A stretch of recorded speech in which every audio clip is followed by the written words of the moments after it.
현재 시각 8시 26분 향해 갑니다. 지금 보시고 계신 머니쇼는 SBS BJ과 유튜브에서 실시간 시청이 가능합니다. 특히 SBS BJ 다운로드 받으셔서 시청하시면 다양한 정보 확인해 보실 수 있고요. 더 많은 주식 정보 원하시는 분들은 카카오톡 채널에서 머니랩 검색하셔서 친구 추가하시면 됩니다.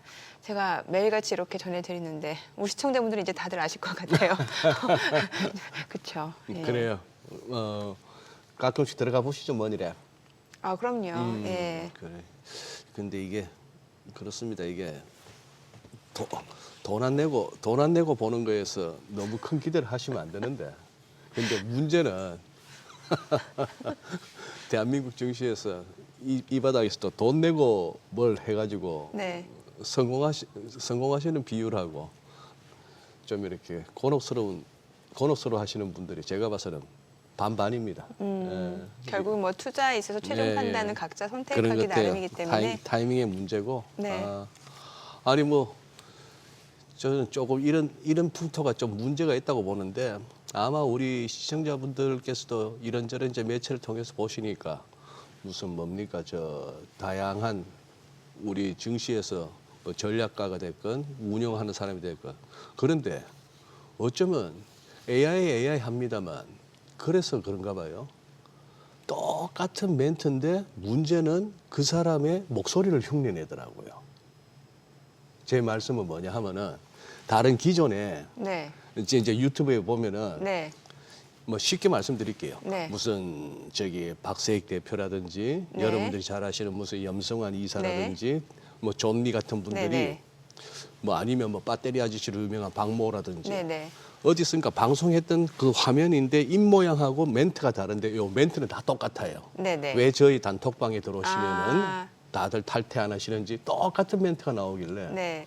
저는 처음에 이제 누가 그러길래 뭐가 아쉬워서 저런 거 하나 싶었는데 아니에요. 딥페이크. 딥페이크고 다 도용당하는 거고 똑같이 그런 것들이 그래서 뭐 AI 합니다만 이제 아까 그 말씀 네. 머니랩까지 하다가 여기까지 왔는데 머니랩. 그게 다 이제 돈 빨고 먹겠다고 하는 건데 별로 결과는 좋지 않을 것 같습니다. 아니 그래도 머니랩 같은 경우는 머니랩은 저희가 또 다르죠. 머니랩 예. 돈 달라는 거 아니잖아요. 예, 저희가 또 그래도 우리 시청자분들이 정보의 홍수 속에 살고 있잖아요. 정보의 그래서 이제 홍수 속에, 유익한 예. 정보만 골라서 그러니까. 이제 좀 알기 쉽게 정리를 해드리는 거기 때문에 참고해 보시면 확실히 도움은 됩니다. 맞습니다. 예. 예, 그래요. 네.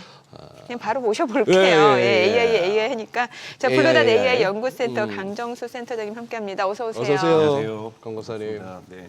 이마에 AI라고 쓰여 있으신 분 오랜만에 또 나와주셨습니다. 네, 저기 간밤 뉴욕 증시도 한번 우리 또 강 센터장님의 또 시황도 저도 굉장히 매력적인데 네.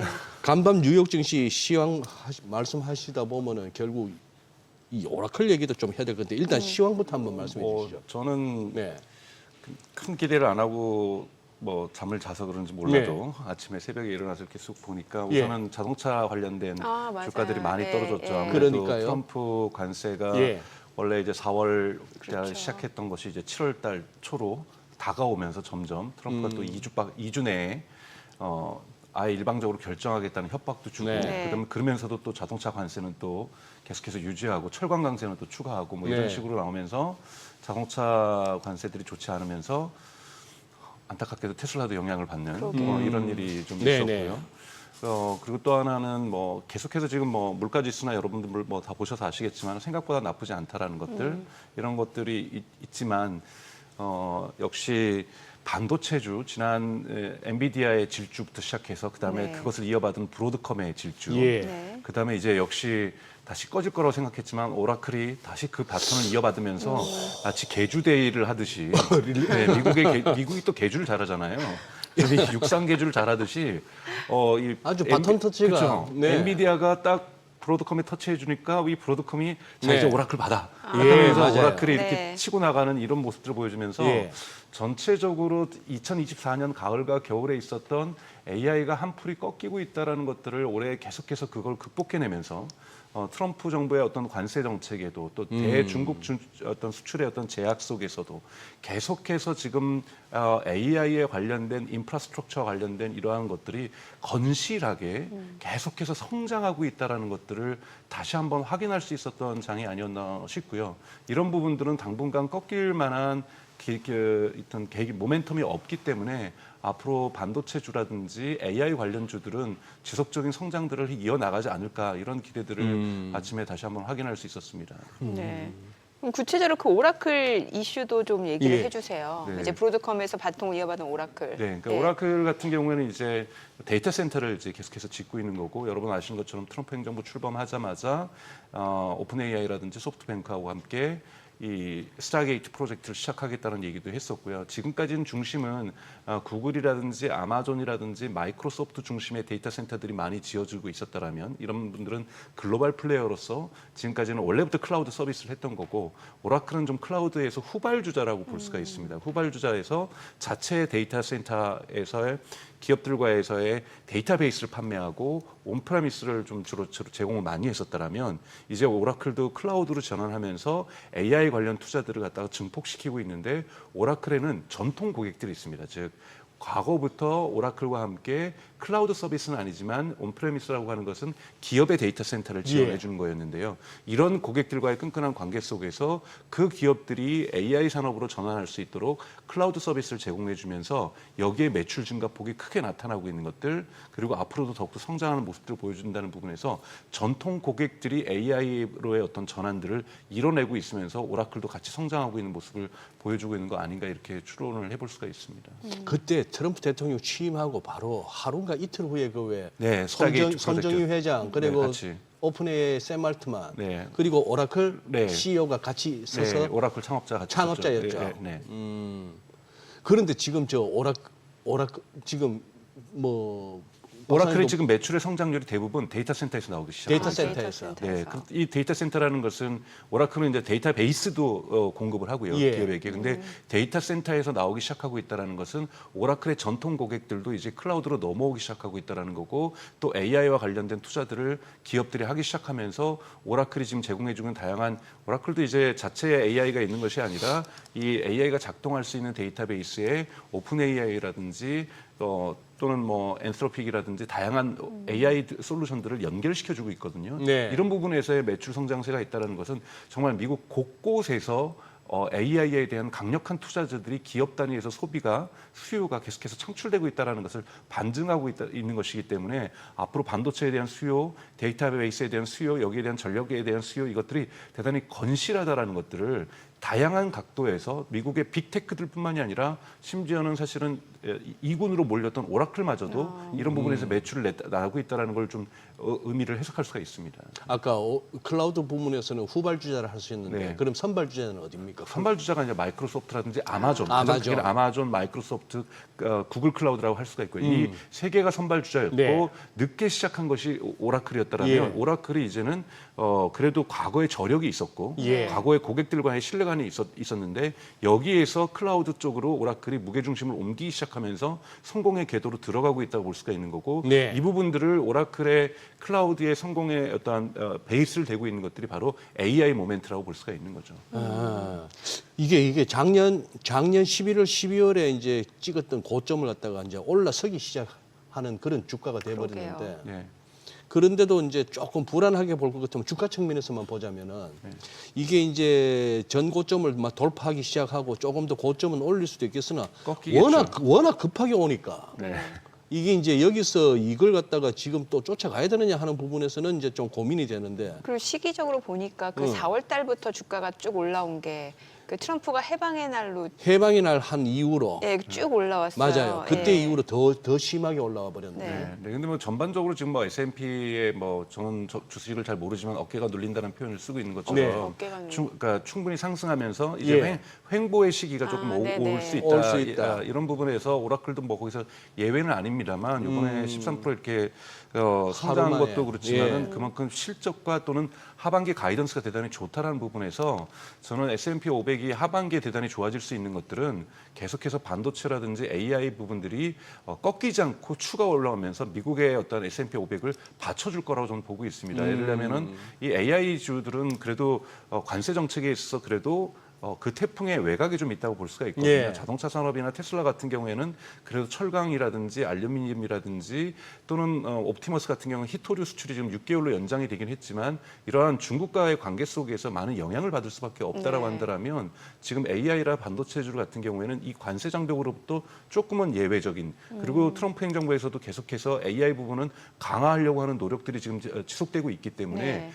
전체적으로 저는 S&P 500을 받쳐주는 강력한 힘은 역시 AI다. 그리고 그것을 포함하는 반도체라고 볼 수 있습니다. 그래서 하반기에 치고 올라올 수 있다라면 바로 여기에서 찾을 수 있지 않을까라는 저는 생각을 가지고 있습니다. 네네. 박사님 보시기에 네. 뭐 이게 복싱에 비유하기는 그러네요. 뭐 12라운드짜리건 10라운드짜리건 이건 중간에 KO가 나올 수가 있으니까 야구로 치면은 지금 AI 지금 몇 회 정도에 와 있습니까? 아 이제 야구로 치면 이제 2회 말, 3회 말 그렇습니까? 지나고 있다고 저는 보겠습니다. 아직 한참 남았네요. 여러분 보셔야 될 아직도 그러면 것은 관객들이 막 들어오고 있는 그럼요. 단계네요. 네, 지금 보셔야 될 것은 뭐 뒷부분에도 좀 더 말씀드렸지만 여러분 오픈 AI의 기업 그 가치가 상장되어 있지 않지만 3천억 달러입니다. 3천억 달러. 3천억 달러가 어느 정도냐면 스페이스 X가 3,800억 달러예요. 이걸 위해서 스페이스 X가 거의 20년 가까이 노력을 했습니다. 예. 그리고 3천억 달러면요. 메타, 과거에 페이스북이 상장 IPO하고 나서 10년 가까이 걸렸어요. 3천억 달러까지. 예. 이 3천억 달러를 단숨에 오픈 AI 역사는 오래됐지만 오픈 AI가 우리가 대중 속에 나타난 것은 2022년 11월 말이란 말이죠. 그럼 2023년, 2024년, 2025년 2년 6개월 만에 네. 기업 가치가 3천억 달러가 된 겁니다. 그런데 여러분 3천억 달러를 이것이 상장하든 안 하든 비영리 기관에 의해서 감독을 받든 아니든 방어를 해야 되는 거잖아요. 논리적으로. 왜 우리가 3천억 달러의 회사인가? 근데 20달러씩 내고 있는 개발자들이 내고 있는 비용이나 얼리 어댑터가 내는 비용으로 이거는 방어가 안 되는 거거든요. 예. 그러다 보니까 지금 오픈 AI 같은 경우 우리 SNS도 하겠다. 검색 서비스는 이미 들어왔고 예. 그리고 쇼핑도 하겠다. 어, 그리고 뭐 DM도 해가지고 모바일 메시징 서비스도 들어가겠다. 지금 뭐냐면 우리가 AI 시장에서만 성장하는 것이 아니라 기존에 돈 많이 벌고 있던 사람들 가만 안 두겠다. 아마존도 침공하겠고 예. 구글도 침공하겠고 그러니까 예. 이커머스도 하고 네, 다 하겠다. 그래서 한국으로 치면 카카오도 침공하겠고 다 침공하겠다라는 거잖아요. 예. 메타도 우리는 침공하겠고 아하. 이러면서 컨슈머 AI라고 얘기를 하는데요. 소비자 AI 시장으로 강력한 확장성들을 가지려는 욕망을 가질 수밖에 없습니다. 그러지 않으면 어떤 투자자들이 이것이 3천억 달러라고 얘기를 하겠어요. 글쎄요. 그럴 수가 없어요. 그건 뭐냐면 어마어마하게 시장을 확대하려고 한다는 거죠. AI를 기반으로 해서. 네. 그러면 여기에 맞는 데이터 센터가 필요한 거고 여기에 있는 맞는 AI 칩들은 계속해서 필요할 수밖에 없다라는 거죠. 그래서 이 도로를 계속 깔면서 여기에 자동차를 막 보내면서 계속해서 도로를 확장하고 뭐 국도도 놓고 고속도로도 놓고 간선도로도 놓고 예. 그냥 촘촘하게 시장을 다시 재장악하겠다라는 것들이 어쩔 수 없는 지금 오픈 AI의 숙명인 거고 이거를 거세게 방어하려는 것이 구글의 제미나이죠. 우리도 무조건 결사항전으로 예. 좀 이따 말씀도 그것도 드리겠지만 결사항전으로 지금 오픈 AI 확장을 막으려고 하는 것이 오픈 AI인 거, 구글인 거죠. 네. 근데 구글이 AI 경제에다 찬불을 끼얹으면서 오픈 AI 공세를 막으려는 게 아니라 아예 더 불을 질러서 우리가 더 큰 불을 질러서 이 AI 이 컨슈머 시장, 소비자 시장에서 AI의 서비스들을 확장시키겠다. 이번에 구글이 예를 들면은 바이폼이라는 기능을 공개했거든요. 이 바이폼이가 뭐냐면 나를 대신해서 쇼핑을 해주는 거예요. 그러니까 예를 들면 제가 유튜브 보다가 어제 먹었던 마라탕 좀 주문해놔. 그러면 얘가 AI에 가서 주문해 놓고요. 그리고 주말에 내가 장을 아직 안 봤네. 주말에 그냥 지난주하고 똑같이 장 봐라. 그러면 가서 쿠팡이나 마켓컬리 가서 지난 주말하고 똑같이 사가지고 배송까지 시켜놓습니다. 그 에이전트 AI. 네, 그것이 지금 구글에서 이번에 전면적으로 공개를 한 거거든요. 지금. 네, 그래서 지금 미국에서 서비스를 시작하고 있는 거고요. 지금 구글이 온통에서 난리가 났습니다. 그게 바이폼이요? 예, 바이폼이 나를 대신해서 예. 사준다는 거죠. 예를 들면 지금 구글 같은 경우에도 무료 서비스로 제미나이 라이브를 한국에도 공개를 했거든요. 네. 그럼 이제 카메라가 작동이 됩니다. 지금 해주시는 거예요? 그러면서 제가 지금 내가 어디에 있는 것 같아? 방송국 스튜디오에 계시는 것 같아요. 오. 뉴스 스튜디오처럼 보이는데 혹시 방송 관련 일을 하시는 건가요? 나도 출연을 했고 여기 계신 분들이 혹시 누구인지는 알겠어? 이미지 검색해 볼 수 있겠어? 제가 본 이미지 이미지만으로는 출연자를 정확히 파악하기 어렵습니다. 혹시 출연하신 방송 프로그램 이름이 무엇인가요? SBS 비즈의 머니쇼야. 나 몰라? 나 모르니? 아하, 머니쇼에 출연하셨군요.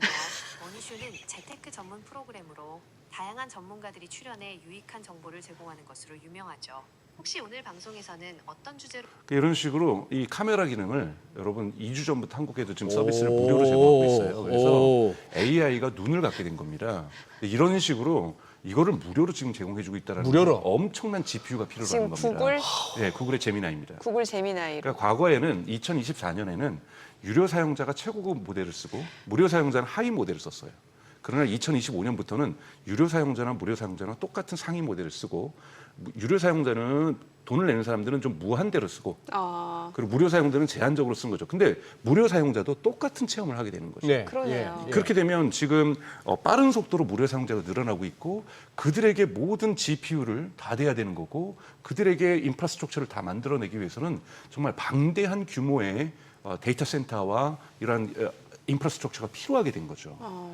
과거에 그러니까 예를 들자면 유료 사용자 작년 11월 기준으로 오픈AI 2천만 명밖에 되지 않았고요. 네네. 올해 5월에 네. 벌써 지난달이죠. 오픈AI 같은 경우는 유료 사용자가 무료 사용자는 8억 명으로 늘어났어요. 8억 명. 한국도 여러분 1,700만 명입니다. 오. 그러니까 어마어마한 사람들이 지금 AI를 네. 과거에는 그냥 전문가 시장, 얼리 어댑터 시장이었다면 네, 이제는 네. 대중 시장으로 전환한 거죠. 이것을 다 맞춰내려고 하니까 너무나도 많은 전기와 너무나도 많은 GPU가 데이터 센터가 NPU가 그러네요. 필요로 하고 되고 있다는 걸 여러분들 보시면서 근데 이들은 이 밸류에이션 기업 네. 가치를 방어하기 위해서 네. 그냥 가만히 있으면서 전문가들과 함께 가는 것이 아니라 네. 정말 저희 어머니부터 저희 조카들까지 예.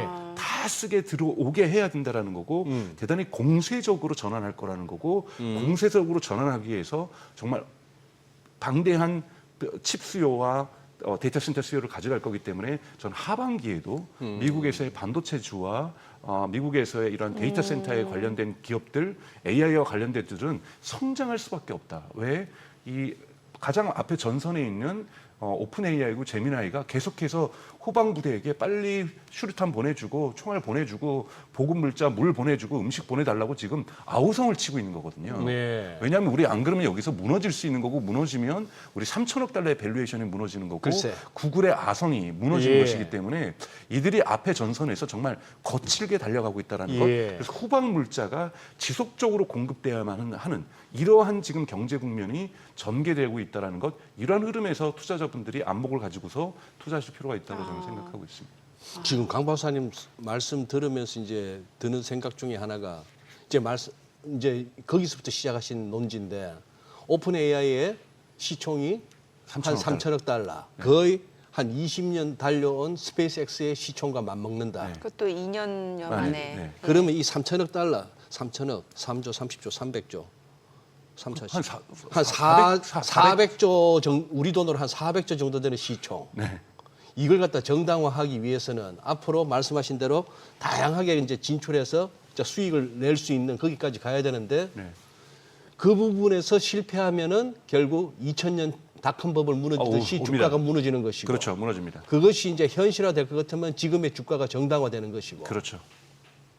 그러기 위해서는 정말 거칠게 표현하면 개걸스럽게 모든 걸 먹어치우려고 할 겁니다. 개걸스럽게 여러 산업에 걸쳐서 다. 그래서 모바일 메시징 서비스도 네. 들어가고 SNS도 들어가고 어떤 건 실패할 수도 있어요. 근데 네. 검색 서비스는 이미 어느 정도 안정이 되고 네. 있고 네. 쇼핑 서비스 들어가고 있는 거고요. 그래서 미국 같은 경우는 벌써 페이팔하고 연결이 돼서 오픈 AI 챗GPT로 물건 구매해서 배송까지 시켜줍니다. 아 그래요. 네. 이런 식으로 지금 모든 곳에 들어가고 있는 거고 여기 광고도 들어올 거예요. 네. 그러면 진짜 이제 미국에서 뭐 아마존이라든지 우리나라에서 쿠팡 같은 경우는 조금 위협스러운 상황이 그렇죠. 근데 아마존도 그래서 바이포미를 준비했고요. 예. 그리고 쿠팡도 지금 AI 준비를 시작을 하고 아. 있고 그래서 여러분 곧 쿠팡도 AI를 공개를 할 거고요. 네네. 또 이해진 의장이 지난주에 샌프란시스코에서 했던 연설이 대단히 중요합니다. 이해진 의장이 네이버를 사실은 쇼핑 중심으로 방향을 완전히 틀어버렸거든요. 네. 쇼핑 중심으로 네, 그래서 네. 쿠팡하고 전면전을 선언을 한 거고요. 예. 그래서 포시마크도 미국에 있는 중고거래, 우리 식으로 하면 당근마켓 같은 것이죠. 네네. 이런 부분을 뭐 2년 전에 매수를 했고요. 그리고 이번에 샌프란시스코에서 미국 기업들에게 투자한 기업들은 다 쇼핑과 관련된 곳이에요. 그러면서 네이버 스토어를 지금 독립적인 앱으로 분리시켰잖아요. 그거는 네. 네이버 앱에 전통적인 네이버 앱에 트래픽이 좀 빠져도 괜찮다라는 거예요. 그러니까 스토어 하실 분들은 그냥 네이버 가서 스토어 다시 한번 건너뛰지 말고 바로 스토어 앱 쓰셔라. 아. 그리고 스토어 앱 들어가시고 보면은 AI 기능이 대단히 다양하게 전면화되어 예, 있어요. 예. 네네. 그러니까 즉 네이버 정보 검색에는 AI가 별로 없는데요. 네. 네이버 스토어에는 AI가 많은 기능이 들어가 있어요. 그러니까 즉 자원이 제한된 자원을 네이버는 총력을 기울여서 스토어에 집어넣고 있는 거고 총력을 다해서 쿠팡을 이기겠다는 지금 전략을 내세우고 있는 거고 쿠팡 또한 지금 AI 부분이라든지 다양한 걸로 다시 한번 방어 전선을 구축하고 있다는 거죠. 그래서 한국은 AI의 전선이 흔히 말하는 챗GPT나 제미나이처럼 일반적인 서비스가 아니라 쇼핑에서 AI가 불꽃 전쟁을 펼치는 이런 식으로 지금 이 경쟁 구도가 네네. 재편되고 있다는 것. 아직까지 한국은 자원이 많지 않기 때문에 네네. 모든 것을 커버하는 이런 네. AI보다는 쇼핑 AI 이쪽으로 그러니까 집중하게 될 거라고 보고 있습니다. 네, 그러면 이제 우리 기업에서는 쿠팡과 네이버가 앞으로 또 그쪽 측면에서 성장성을 또 가져갈 수 있습니다. 가져갈 수 어. 있는데 그만큼 네이버는 정보라든지 네이버 특히 방송사나 언론사가 힘들어하시는 것은 이제 뉴스라든지 이런 거는 손을 놓는다라는 거죠. 아. 여기다 애정 들이지 않고 예, 그렇다고 해서 선택과 갑자기 집중. 망하게 할 수는 없으니까 예. 그러면 언론사들이 가만히 있지 않을 테니까 그냥 뭐 되든 말든 그냥 이렇게 가만 두겠다라는 뜻을 그냥 알아서 명확하게 되게끔. 그러니까 점진적인 페이드아웃 아, 무대에서의 점진적인 퇴장이죠. 이런 부분들을 지금 가져가고 왜냐하면 이거는 이제 돈을 벌 수가 없거든요. 근데 저게 현실인 게 저만 하더라도 이 뭐가 궁금해서 예전 진짜 옛날에는 네이버 검색 들어가는 게 최그거였는데 그러다가 이제 유튜브로 검색을 했거든요. 네. 뭐가 궁금하면 그래요. 뭐 맛집이 궁금하든 네. 아니면 뭐가 궁금하든 간에 뭐 엔진오일 언제 갈아야 돼 뭐 이런 것부터 해가지고 네. 다 물어봤는데 요즘은 저 챗GPT한테 묻습니다. 맞습니다. 그럼요. 그러니까 이제 이 검색 갖고는 안 되는 거죠. 젊으신 거네요. 작년 11월 29일 날 월스트리트저널이 뭐라고 제목을 썼냐면 저 보도를 젊습니다. 왜 이러세요, 네. 박사님? 구글링 is for old people. 이미 전통적인 구글이나 네이버를 검색하는 이거는 거는 old people? old people이라는 거예요. 아이고. 맞아요. 그러니까 미국에서의 트렌드는 이미 그러니까 실질적으로 물리적 나이가 생물학적 나이가 젊던 우리가 젊던 네. 젊으시니까 네. 대부분 AI를 이용해서 검색을 하는 패턴들이 나온다는 네네. 거고 심지어는 어떤 주장도 있냐면 검색이라는 단어 자체가 개념 자체가 역사적으로 사라질 개념이다. 아하. 그냥 AI랑 대화하면서 이것저것 맞아요. 대화를 물어보는데 네. 이거를 검색이라고 얘기해야 될지 예.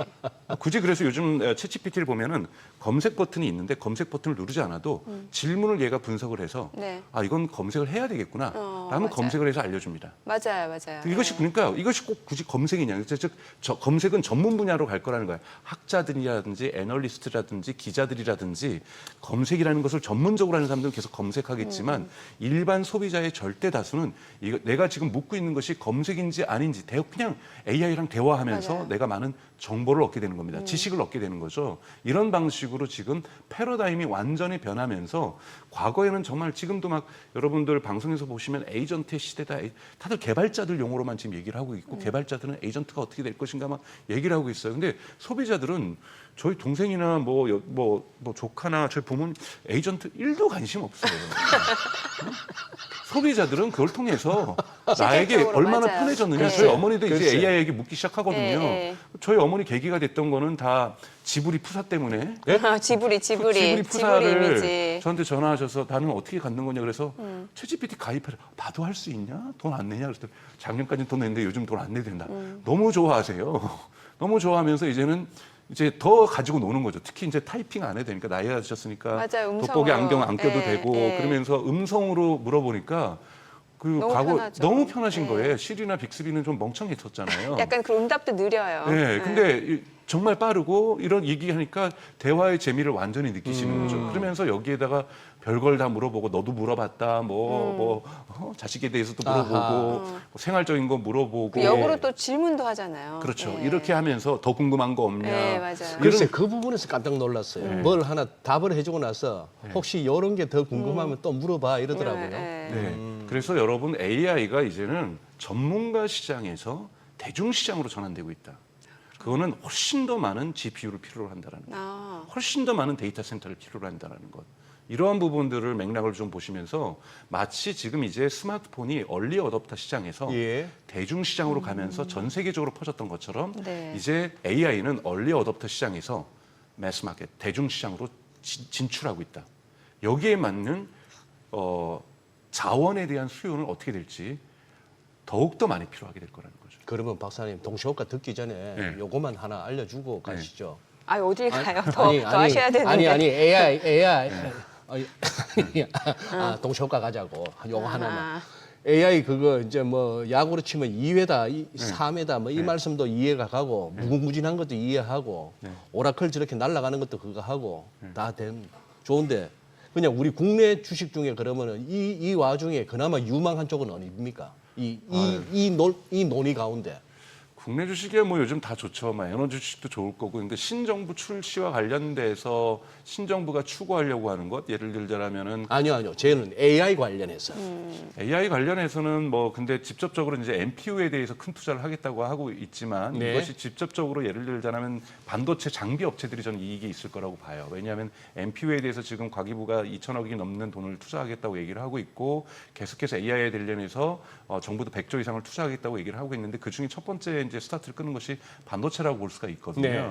그런데 이제 뭐 삼성이나 SK 하이닉스는 여러분들 이미 다 예, 잘 예. 담고 계신 것들이고요. 여기에 주변부에 있는 흔히 말하는 패키징할 수 있는 이러한 AI 기업, 반도체 기업들도 지금 당장에서 수요가 저는 좋지 않을까 이렇게 생각을 합니다. 여전히 그냥 우리는 반도체와 그 주변이네요. 네, 뭐 왜냐하면 아직까지 AI 기업이 소프트웨어는 의미 있는 아니네요. 것들이 지금 현재 없기 때문에 뭐 LG AI가 대단히 좋긴 있지만 상장된 기업이 아니기 때문에 그러니까 상장된 기업으로 AI 기업들이 많지 않은 상태가 좀 예. 있다는 좀 이해를 하셔야 될 것 같습니다. 네. 네.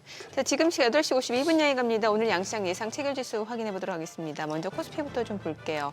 오늘 코스피 0.7% 상승 예상됩니다. 지금 예상 체결지수 2,941포인트. 와, 오늘 또 2,950선에 좀 육박하는 흐름을 기대해 볼 수 있지 않을까라는 생각이 드는데 글쎄요, 또 주말을 앞둔 금요일이기 때문에 장중 변동성은 좀 염두해 두시면 좋을 것 같고요. 코스닥 0.6% 상승 예상됩니다. 지금 794포인트로 나타나고 있네요. 시가총액 상위 종목 예상가 보겠습니다. 삼성전자 1.6% 상승 예상됩니다. 지금 호가 6,500원. 오늘 드디어 삼성전자가 6만 원까지 회복이 되면서 지지되는지 또 기대감을 갖게 만드는 호가 분위기네요. SK 하이닉스 1.9% 상승 예상되고요. 지금 예상가 24만 원. 삼성 바이오로직스 0.4% 상승 예상됩니다. 호가 103만 4천 원이고요. LG 에너지 솔루션은 1% 하락 예상됩니다. 지금 예상가 30만 500원. 한화 에어로스페이스 보합 예상되고요. 현대차가 1% 하락 예상됩니다. 아무래도 트럼프 대통령이 자동차 관세 가능성을 언급했기 때문에 이런 부분이 또 자동차 관련주에는 악재로 또 주가에 영향을 미칠 수밖에 없겠죠. 반면에 기아는 지금 호가에서는 0.3% 상승 예상되네요. 98,700원. 삼성전자 우선주 보합 예상되고요. KB금융이 2.8% 하락 예상됩니다. 호가는 102,900원. 그리고 HD현대중공업 1.3% 상승 예상됩니다. 예상가 42만 5천 원으로 집계가 되고 있습니다. 코스닥 시가총액 상위 종목 예상가 보도록 하겠습니다. 알테오젠 소폭 하락 예상되고요. 에코프로비엠 그리고 HLB도 내림세가 예상됩니다. 각각 호가는 97,000원, 53,200원.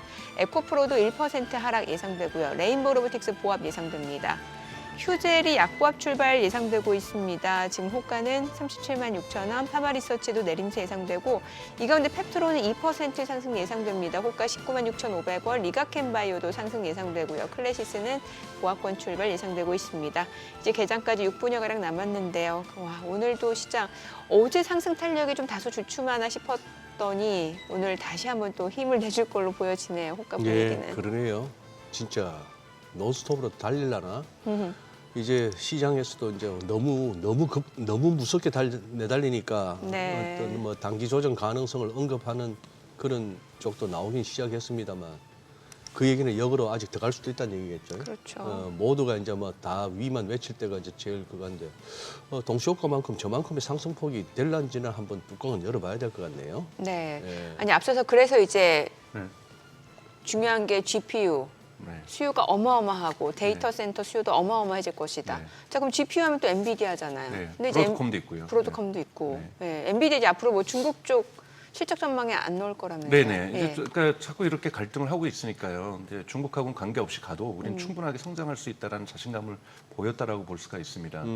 계속해서 지금 뭐 H20마저도 수출이 금지된 상황이고 네. 뭐 이런 상황에서 더 이상 중국에 매달리는 것 자체. 그런데 분명히 경고를 하고 있죠. 이것은 하웨이의 성장을 미국 정부가 도와준 거다라고 분명하게 하웨이의 지금 성장을 도와준 거로 경고하고 있죠. 이미 하웨이 같은 경우에는 어떻게든지 지금 이 부족한 엔비디아 칩의 부족한 부분을 중국 내에서 지금 메꾸고 있다라는 거고 네, 네. 사실은 저도 이 하웨이를 우리도 마찬가지한 거예요. 2019년에 일본에서 반도체 소제품 장비들 수출 금지했을 때 한국에서 그것이 되살아났던 것처럼 지금 뭐 중국 같은 경우에 반도체 부분에서 반도체 굴기가 어느 정도 성공하고 있다라고 볼 수가 있는 거고요. 그런데 엔비디아가 여기 더 이상 매달린다고 해서 물론 엔비디아의 전체 매출이 25%가 중국에서 나오고 있었지만 이 25% 나머지 부족한 부분을 다른 시장에서 채워낼 수 있다는 자신감, 우선 중동에서도 채워낼 수가 있고요. 지금 사우디라든지 아랍에미리트라든지 뭐 이런 데서도 지금 수요가 폭발적으로 증가하고 네, 있고요. 예. 또 유럽에서도 크게 증가하고 있고 또 새 정부 들면서 한국에서도 증가하고 있고 네. 뭐 이러면서 사실은 엔비디아 칩에 대한 증가는 전 세계적으로 좀 중국을 제외하고도 충분히 할 수 있기 때문에 중국 없이 좀 가겠다라는 명확한 의지를 방황하지 않겠다는 명확한 의지를 천명했다고 볼 수가 있습니다. 그럼 GPU 쪽에서 엔비디아 말고 지금 바짝 추격하는 업체들도 많잖아요. 뭐 AMD, 뭐 브로드컴 이런. 그렇죠. 근데 AMD 주가가 어제 떨어진 건 저도 좀 의외인데요. 네. 그러니까 뭐 AMD도 쫓아오고 있고 브로드컴도 쫓아오고 있습니다만 여러분 이번에도 했지만 엔비디아의 칩을 가장 많이 산 곳은 구글로 드러났잖아요. 네. 그리고 여러분 브로드컴과 함께 TPU를 개발하고 있다는 거죠. 그건 뭐냐면 이 엔비디아가 가지고 있는 쿠다라고 하고 있는 엄청난 쿠다. 해자가 예, 있습니다. 예. 이 쿠다를 극복하기가 정말 쉽지가 않거든요. 그러니까 즉 이 컴퓨팅을 갖다가 예를 들면 우리 데이터 센터를 갖다가 조그맣게 져서 예. 그냥 서버 몇 대 두려고 하면 쿠다가 꼭 필요 없을 수가 있어요. 여기는 AMD 칩이라든지 다양한 칩을 둘 수가 있습니다. 그런데 데이터 센터가 대형화되면 대형화될수록 네. 이것들을 연결하기 위해서는 예. 쿠다가 반드시 필요합니다. 아, 그러다 보니까 AI 지금 대형 센터들이 지금 건설되고 있다 보니까 예. 쿠다 없이 가긴 어려운 거예요. 음흠. 그래서 정말로 이 엔비디아의 핵심은 정말 어쩌면 엔비디아의 H100 블랙웰도 아니고 예. 죽었다 깨어나도 쿠다라고 저는 생각이 들어요. 그래요. 그러니까 대형화되면 대형화될수록 어차피 모든 칩은 병렬로 연결돼야 되는데 예. 네. 병렬 연결되는 것을 이렇게 손쉽게 만들어줄 수 있었던 소프트웨어를 만들었다는 것. 그래서 엔비디아의 직원에는 반도체를 설계하는 하드웨어 직원보다 예. 쿠다를 담당하는 소프트웨어 직원이 더 많습니다. 그래요. 그러니까 그만큼 쿠다가 가치가 있다라는 거고 지금 AMD도 쿠다와 유사한 제품을 만들고는 있습니다. 네.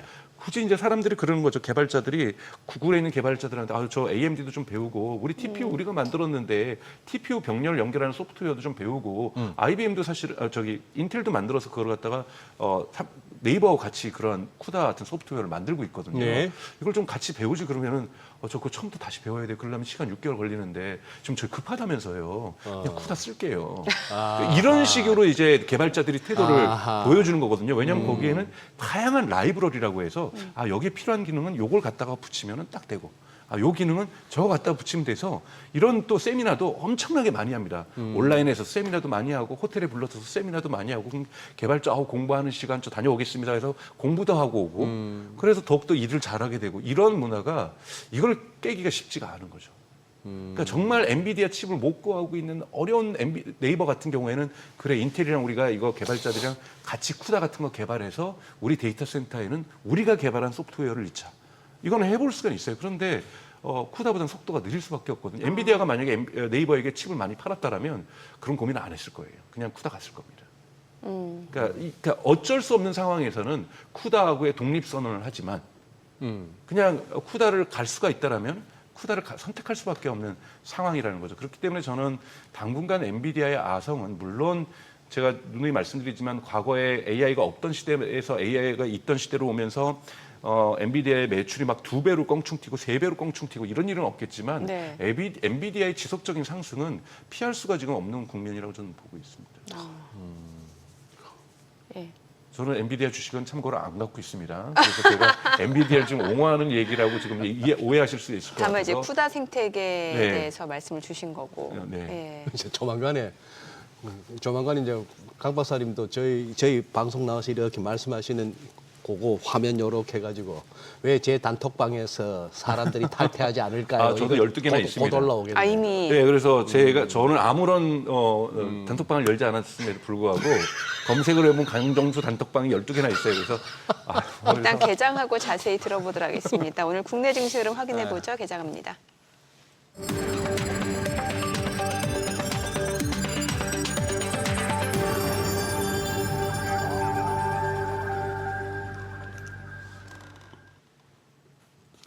네, 6월 13일 금요일 국내 증시 개장했습니다. 간밤 뉴욕 증시 3대 지수 상승했습니다. PPI 생산자 물가지수, 전날에 이제 소비자 물가지수가 나왔고 이제 생산자 물가지수가 발표가 됐는데 시장 예상치보다 낮았다라는 점에서 인플레이션 압력이 둔화되고 있다라는 측면, 시장에서는 이제 기다리던 소식이었습니다. 이 가운데 다만 고용 지표가 이제 계속 실업수당 청구 건수가 전주에 나온 이제 계속 실업수당 청구 건수 자체가 3년 8개월 만에 좀 가장 높게 나오면서 고용시장 둔화는 좀 안 좋은 소식이 되겠죠. 다만 금리 인하 가능성은 조금 더 커진 것 같습니다.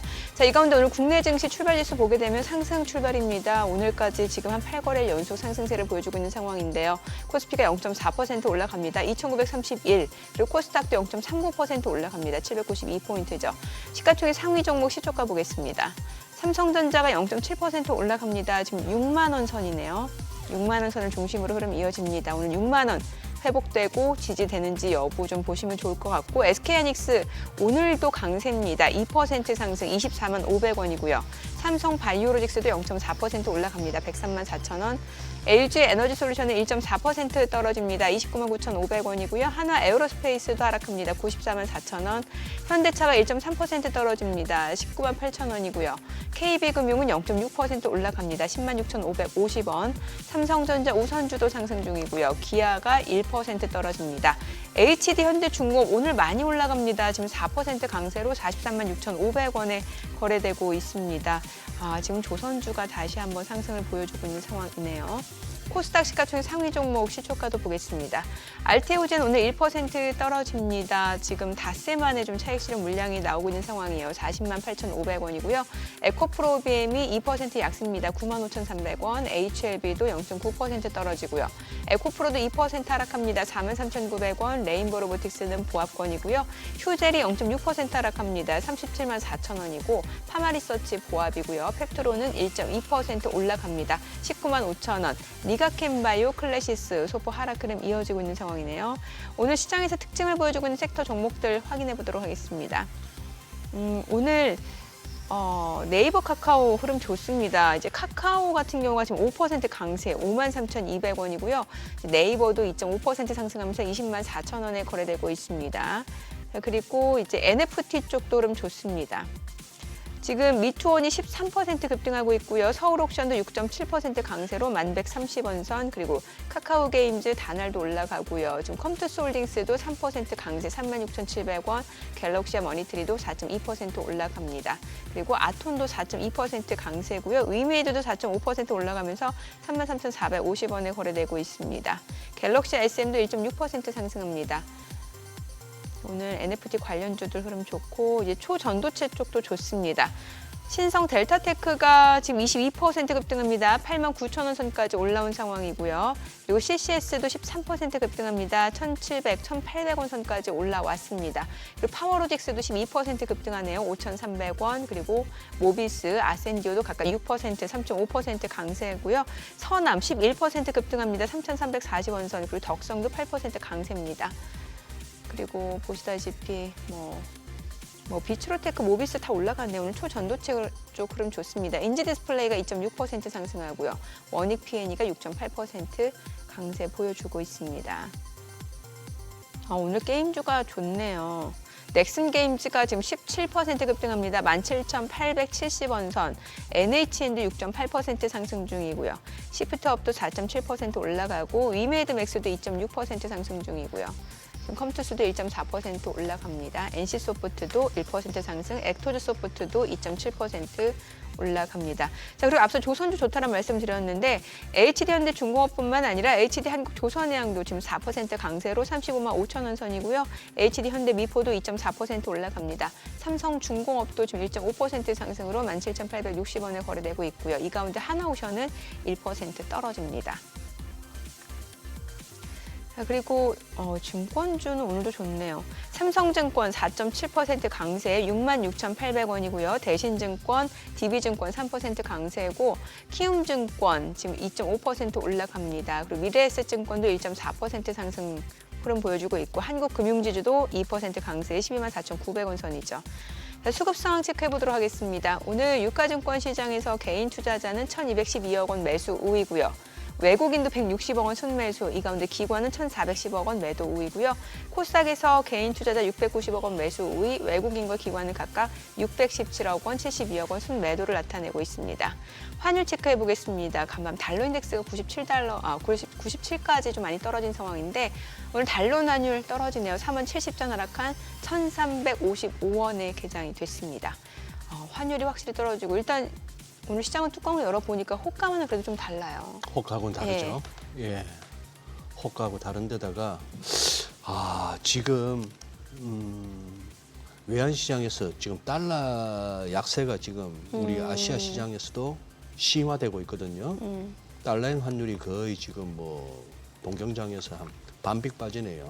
한 0.6엔 정도 빠지고 있고 우리도 그거 한 데다가 유로 튀고 있고 그리고 지금 저도 깜빡했는데 우리 채팅창에 시청자분께서 이렇게 알려주셔갖고 보니까 한 2, 3분밖에 안 됐습니다. 나스닥 선물이 왜 이렇게 급락을 하죠? 그런데 그냥 푹 빠지네요. 푹 빠지는데 지금 뭐 뉴스가 있나 싶어서 찾아보니까 아직까지 이렇게 잡히는 건 없고 네. 그런 상황이라서 우리 시장 뭐 갈 때 가더라도 너무 급하게 왔죠. 지금 그런 상황이라서 지금 여기서는 어쨌거나 조심해야 될 것 같습니다. 어제 막판에 외국인들 또 순매수 확 땡기면서 이렇게 그거 지수를 그러게요. 갖다 플러스 돌린 거는 아무래도 옵션 만기 예, 영향이 예. 있었던 것 같고 하니까 뭐든지 너무 급하게 먹으면 체하는데 네. 그러니 그래요. 일단은 저희 또 이제 강 박사님한테 들었던 예. 얘기는 뭐 엔비디아를 갖고 계신 건 아니지만 그 반도체 수요가 늘어날 수밖에 없기 때문에 또 쿠다 생태계 이제 엔비디아 무한 성장 가능성에 대해서 말씀 주셨고 테슬라도 좀 여쭤볼게요. 네. 테슬라 뭐 워낙 잘 알고 계시니까 하실 말씀 많으신 것 같은데 네. 이제 로보택시 뭐 머스크가 22. 직접 자기가 타보겠다도 했고 네.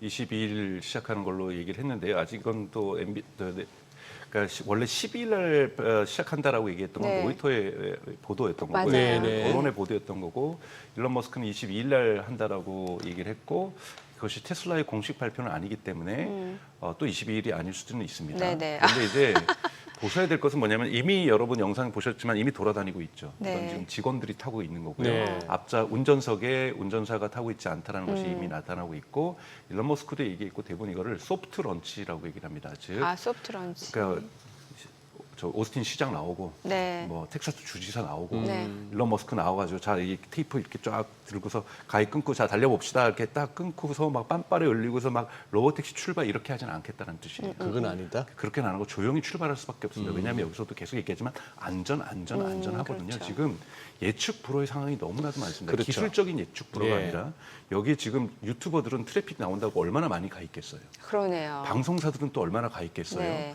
그리고 여러분 우리가 잊어서는 안 되는 것이 트럼프가 도지를 하면서 유럽에서도 불탔지만 미국에서도 테슬라 자동차가 많이 공격도 받고 불탔습니다. 그럼 여기에 대해서 불만을 갖고 있는 사람들이 거기 가가지고 예를 들면 추돌 사고를 낸다든지 이거를 다 가능성을 배제할 수가 없습니다. 예. 그렇기 때문에 그러네요. 처음부터 100대, 200대를 돌리는 게 아니라 10대만 돌린다 그랬잖아요. 그럼 10대를 돌린다는 것은 주변에 다른 차량들이 같이 가면서 혹시 모를 미연의 사고를 예방하기 위해서 조치도 취할 수 있는 것도 근거리 간다라는 거거든요. 네. 그래서 이 기술에 대한 집중이 돼야 되는데 사회적인 요인에 의해서 이 기술을 방해하는 요인들이 여기에 개입하는 것을 네. 막아보기 위해서는 조용하게 자맹하듯이 할 수밖에 없는 상황이라는 점을 여러분들이 좀 이해하실 필요가 있다. 그러네. 좀 의도적인 그런 게 있을 수도 있겠네요. 그렇죠. 저 같으면 가가지고 앞에서 갑자기 급브레이크를 한번 밟아본다든지 그럼 얘가 나한테 쿵 하나? 한번 테스트한다는. 네, 그걸 갖다 뒤에다가 저 액션 카메라 달고서 뭐 이렇게 충분히 할 수도 있는 거잖아요. 근데 유튜브에 이것이 올리고, 여러분 예. 말도 안 되는 얘기가 말이 됩니다. 왜냐하면 곳곳에서 테슬라 그렇죠. 차량에다 불을 내고 이런 사람들이 지금 존재했었던 것인데 맞아요. 예. 이런 행동이 안 일어날 수가 없거든요. 그렇기 때문에 이런 부분들까지 다 모든 변수들을 사회적 변수를 고려할 수밖에 없습니다. 또는 아직은 이것이 확실가 되지 않지만 여러분 보셔야 되는 것은 한국에서도 타다법이 금지법이 있었던 것처럼 이 우버가 들어오면서 미국 같은 경우에는 택시 운전사들하고 갈등이 되게 심했잖아요. 예. 근데 이 택시 운전사들이 어디로 갔냐면 우버 드라이버로 잡으러 옮겼어요. 예. 그러면 아직까지 그 택시 운전자와 이러한 사회적인 갈등이 다 없어졌다고 볼 수는 없는 거거든요. 근데 여러분 로봇택시가 많아질수록 우버 운전자들이 일자리를 잃습니다. 그렇죠.